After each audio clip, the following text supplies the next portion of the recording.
Assalamualaikum warahmatullahi wabarakatuh. Urang lajengkeun deui macakeun tafsir juz amma karya Ustaz Sehendar. Ayeuna urang masih ngahanca dina Quran surat Al-Fatihah ayat ke-7. Bismillahirrahmanirrahim. Anu kadua ghairil maghdubi alaihim, lain jalan kehidupan jalma-jalma anu pernah dibenduan ku Allah Subhanahu wa taala.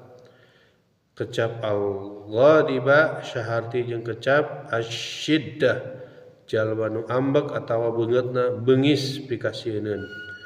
Al-hayatu khabis orainu bahaya jeung ad-daraqutu kulit onta nu kandel anu diurang disebut dorok-dok. Tilu kecap tadi mibana harti dasar anu sarua nyaeta dipika benci.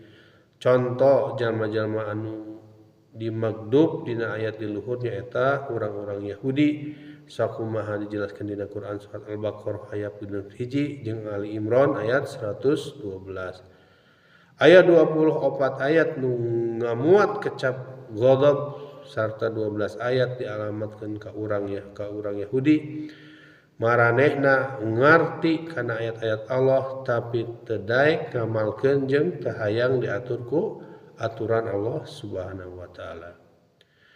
Gatilu walad dolin, lain jalan kahirupan jalma-jalma anu salasar. Kecap dolal atawa dolal dihartian ku Imam Al-Qurtubi az-zihabu an sunanil qasdi wa tariqil haqqi, jalma anu nyaliwang tina pamaksudan jeung jalan nu bener. Di kalangan bangsa Arab kecap dolal sok disebut dilarapkeun kana susu nu kacampuran cai anu geus leungit kamurnianana. Para mufassirin nafsirkeun kecap ad-dolin kun nampilkeun contoh orang Nasrani dumasar Quran surat Al-Fatihah ayat 6. Al-Fatihah ayat 6. Urang Nasrani teu wanoh jeung Injil. Anu sabenerna maranehna cukup narima informasi agama ti pendeta. Disagadeungan Nasrani dina ayat sejen seperti dina Quran surat Ali Imran ayat 80, Al-An'am ayat 77 jeung Al-Hijr ayat 56. Dijelaskeun jalma-jalma nu dolin nyaeta kahiji jalma anu kufur sabada manehna ngarti jeung nyaho kana agama.